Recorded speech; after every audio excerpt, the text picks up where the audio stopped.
चलिए, cost accounting के अंदर अपना एक चैप्टर है, चैप्टर नंबर 4, अमालगमेशन अकाउंट। सबसे पहले अमालगमेशन होता क्या है, देखिए, when two companies wound up and form a new company then it is called amalgamation. इसका मतलब क्या हुआ, दो कंपनी जो है वो बंद होके मिलके एक नई कंपनी बनाते हैं। अकाउंट की लैंग्वेज में उसको बोला जाता है अमालगमेशन। सपोज एक एग्जांपल लेते हैं, वोडाफोन करके एक कंपनी थी और एक कंपनी थी आइडिया। अब आप जानते हो वोडाफोन भी बंद हो गई, आइडिया भी बंद हो गई।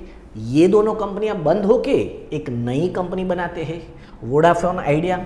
ये जो नई कंपनी बनती है, दोनों कंपनियां बंद होके अकाउंट की लैंग्वेज में उसको अमालगमेशन बोलते हैं। अच्छा, तो ये चैप्टर है किसके बारे में? अच्छा, ये चैप्टर के अंदर सबसे पहले ये भाई बंद कंपनियां हो गई है, वो क्या क्या हिसाब किताब रखेंगे, अकाउंट कौन से बनाएंगे, नई कंपनी जो है वो कौन से हिसाब किताब बनाएंगे।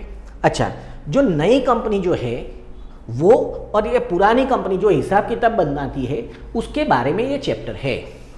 सबसे पहले आप जानते हो जो कंपनी बंद हो जाती है, जैसे वोडाफोन कंपनी बंद हो गई, तो आप आगे भी सीखे हुए हो कौन से अकाउंट्स बनाएंगे। Number 1 realisation account, number 2 equity shareholder account, number 3 new company account, number 4 new company shares account, cash account और जर्नल एंट्री।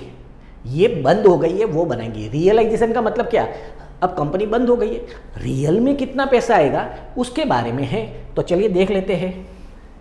देखिए, accounts to be made in the companies, Vodafone old company, number 1 realisation account बनाएगी, number 2 shareholder यानी equity shareholder account बनाएगी, new company account बनाएगी, cash account, new company shares account, अगर debenture है और debenture के लिए related है तो डिबेंचर होल्डर अकाउंट और जर्नल एंट्री बनाएगी। सेम ये बंद होने वाली कंपनी है, तो खाली वोडाफोन थोड़ी बंद हुई है, बंद हुई है आइडिया कंपनी भी realisation account, shareholder account, new company account, new company shares account, cash account और जर्नल एंट्री। ये सारी चीज़ें पुरानी कंपनियां बनाएगी। पुरानी कंपनी यानी वोडाफोन और आइडिया। नई कंपनी कौन सी बनी, वोडाफोन आइडिया। ये दोनों कंपनियां मिलकर बनाई है, तो ये क्या बनाएगी, number 1 balance sheets, cash account की अगर रिक्वायरमेंट है तो कैश अकाउंट और जर्नल एंट्री। ये बनेगा नई कंपनी के अंदर, balance sheets, cash oblique bank account और जर्नल एंट्री। ये नई कंपनी में, ये पुरानी कंपनियां बनाएगी अकाउंट्स। अच्छा, अब कोई भी सम गिनते समय कुछ एक नेसेसरी कैलकुलेशन करना पड़ता है। कौन सा कैलकुलेशन, देखिए पहले तो यहां पे देख लेते हैं। ये कंपनी की सारी एसेट्स और लायबिलिटीज ये कंपनी के पास चली जाती है, बड़ी कंपनी के पास सारी एसेट और लायबिलिटीज, उसका मतलब नेट एसेट ढूंढनी पड़ती है, नेट एसेट। अच्छा, सेम ये कंपनी सारी की सारी इसके पास चली जाती है, यानी कि इस कंपनी को ये कंपनी खरीद लेती है। खरीदेगी तो इसकी क्या खरीदेगी, सारी एसेट और लायबिलिटीज। तो दोनों कंपनियों की क्या ढूंढी जाती है, नेट एसेट। अच्छा, अब ये दोनों कंपनियों को इसने खरीद लिया, खरीद लेती है। कोई भी चीज़ आपने खरीदते हैं तो सामने कुछ देना पड़ता है। ये कंपनी इनको कुछ देगी, जो कुछ भी देगी उसको बोला जाता है PC, purchase consideration, purchase price. इसका मतलब आप दुकान में जाते हो, कोई चीज़ खरीदी, आपके पास सारी जो चीज़ खरीदी वो आएगी, सामने आप कुछ देखो, खरीदोगे, उसके बदले में आप जो देते हो परचेज प्राइस। अकाउंट में थोड़ा सोफिस्टिकेटेड वर्ड लग गया है, परचेज कंसिडरेशन। तो सबसे पहले नेट एसेट्स और परचेज कंसिडरेशन ढूंढा जाता है। दोनों कंपनियों में नेट एसेट्स और परचेज कंसिडरेशन ढूंढा जाता है। देखिए, उसके बाद नेक्स्ट है, अब सपोज इसकी सारी एसेट और लायबिलिटीज इसने खरीद ली, उसका मतलब नेट एसेट्स खरीदी। सपोज 10 लाख में खरीद ली, इसका मतलब इसके पास एसेट और लायबिलिटीज नेट मिला के 10 लाख का था। ये 10 लाख की चीज़ सारी इसके पास चली गई। अब खरीदा इसको तो ये कंपनी कुछ देगी, जो कुछ भी देती है उसको क्या बोलते हैं, परचेज कंसिडरेशन, परचेज प्राइस। अब सपोज इसने इसको 12 लाख रुपए दिए, ध्यान रखना कितने दिए, 12 लाख। किसने दिए, वोडाफोन ने, शेयर्स दिए या कैश दिया, कुछ भी मिला के वोडाफोन ने इसको 12 लाख दिए। अब जो मेन चीज़ है, वोडाफोन के पास सारी इसकी चीज़ें आई, कितने की आई, 10 लाख की आई। नेट एसेट आई 10 लाख की, 10 लाख देने थे, उसकी जगह कितने दिए नई कंपनी ने, 12 लाख दे दिए, ज़्यादा पैसे दिए, नई कंपनी को नुकसान हुआ।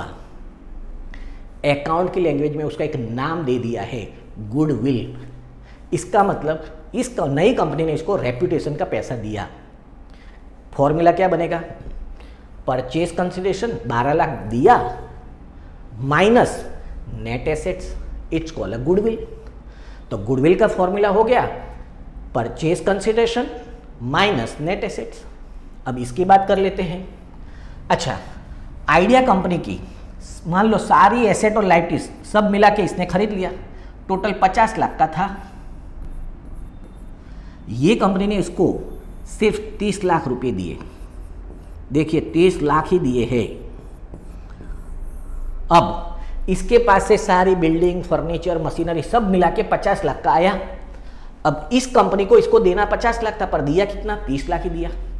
खरीदने वाली कंपनी को फायदा हुआ, उसका मतलब 50 लाख की चीजें आई, नेट एसेट आई 50 लाख की, दिए 30 लाख, 20 लाख रुपए का फायदा हो। परचेज कंसिडरेशन, खरीदा उसकी कीमत 30 लाख, 50 लाख की चीजें आई, 20 लाख रुपया फायदा हुआ। अकाउंट की लैंग्वेज में उसको बोला जाता है कैपिटल रिजर्व। फॉर्मूला कैसे बनेगा, capital reserve is equal to net asset minus purchase consideration, net assets minus purchase consideration. 20 lakh रुपया कैपिटल रिजर्व बोला जाता है। अच्छा, इसको कैपिटल रिजर्व ही क्यों बोलते हैं, देखिए कोई भी बिजनेस स्टार्ट करने से पहले कंपनी को फायदा हो जाता है, प्रॉफिट होता है, वो बिजनेस करने से नहीं हुआ, बिजनेस करने से पहले से हुआ, उसको बोला जाता है कैपिटल रिजर्व। जैसे सपोज कोई कंपनी ने एक लैंड खरीदी, बोले उसके ऊपर फैक्ट्री एस्टेब्लिश करनी है, पर कंपनी ने क्या किया, ज़मीन खरीदने के बाद वहाँ पे बोले नहीं करनी है, कुछ प्रॉब्लम्स आ गए, कंपनी ने वो ज़मीन बेच दी। अभी बिजनेस स्टार्ट नहीं किया है, 1 करोड़ में ज़मीन ली थी, 1.5 करोड़ में बेच दी, 50 लाख का फ़ायदा हुआ। अकाउंट की लैंग्वेज में इसको प्रॉफिट नहीं बोलते हैं, लेकिन कैपिटल रिजर्व बोलते हैं, प्रॉफिट बोलते नहीं। प्रॉफिट कौन सा होता है, जो अपने बिजनेस करने के बाद जो प्रॉफिट आता है, ट्रेडिंग करने से जो प्रॉफिट होता है उसको प्रॉफिट बोलते हैं, पर यहाँ पे इसको बोलेंगे कैपिटल रिजर्व। चलिए आगे बढ़ते हैं। ये तो हो गया अपना। देखिए परचेज प्राइस और परचेज कंसिडरेशन किसको बोलते हैं, परचेज प्राइस। कोई भी बड़ी कंपनी ने खरीदा, उसको खरीदने के बदले में जो कीमत दी उसको बोलते हैं परचेज प्राइस या purchase consideration. Net asset, net assets का मतलब वो कंपनी को सारी चीज़ें उसके खरीदी, सारी एसेट लाइबिलिटीज, क्या बोलते हैं उसको, नेट एसेट्स। ऑथोराइज कैपिटल, ध्यान रखना, authorise capital maximum limits of share होता है। इसका मतलब कंपनी इससे ज़्यादा शेयर्स इश्यू नहीं कर सकती है। जैसे कोई कंपनी के शेयर से मान लो 10 लाख ऑथोराइज कैपिटल है, इसका मतलब कंपनी 10 लाख से ज़्यादा शेयर इश्यू कर सकती नहीं है। गुडविल अपने ने देख लिया, purchase consideration minus net assets. Capital reserve formula है net assets minus purchase consideration. बोलिए क्लियर। अच्छा, अब बड़ी कंपनी जो है वो बैलेंस शीट्स बनाती है। बैलेंस शीट्स बनाने के टोटल 3 स्टेप है। स्टेप नंबर पहला, right purchase consideration and net asset. सबसे पहले परचेज कंसिडरेशन और नेट एसेट ढूंढ ली है, उसको क्या करना है, बैलेंस शीट्स में जो चीज़ जहां आती है वो लिख देने की। स्टेप नंबर पहला। दूसरा step, liquidation expense if paid by new company. अच्छा, इसका मतलब क्या, पुरानी कंपनियां बंद हो गई, जैसे वोडाफोन कंपनी बंद हो गई, आइडिया कंपनी बंद हो गई, ये दोनों कंपनियां बंद हो गई, तो बंद करने का खर्चा वो पुरानी कंपनियों का होता है।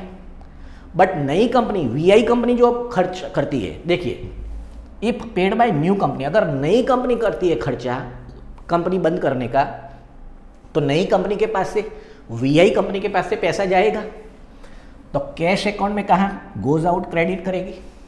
दूसरा, नई कंपनी के लिए नुकसान है। क्यों नुकसान है भाई? वो तो पुरानी कंपनी का था, ये तो नई कंपनी ने पे किया, तो गुडविल में ऐड किया जाता है। गुडविल एक तरह से नुकसान ही है।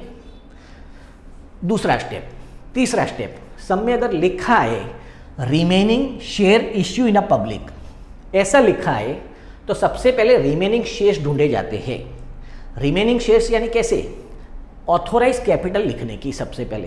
क्वेश्चन में सपोज जितनी ऑथोराइज कैपिटल है, मान लो कोई कंपनी के अंदर ऑथोराइज कैपिटल है 3 लाख सपोज करो, इसका मतलब कंपनी ज़्यादा से ज़्यादा 3 लाख शेयर इश्यू कर सकती है। अब 3 लाख में से मान लो वोडाफोन को 30,000 शेयर्स दिए और आइडिया को 1,80,000 शेयर्स दिए। अब 3 लाख में से 30,000 और 1,80,000, 2,10,000 के शेयर्स तो दे दिए, तो रिमेनिंग बचे कितने? 3 लाख माइनस 2,10,000, रिमेनिंग बचे 90,000 शेयर्स। ये शेयर बड़ी कंपनी यानी नई कंपनी इश्यू करती है तो क्या एंट्री होगी? पैसा आएगा। शेयर इश्यू करती है तो पब्लिक के अंदर से पैसा आएगा। Cash comes in, cash account में डेबिट साइड होगा। दूसरा, शेयर कैपिटल बढ़ गई, इक्विटी शेयर कैपिटल में प्लस करेंगे। तो ये है एक थोड़ा सा बेसिक अपना अमाल्गमेशन का।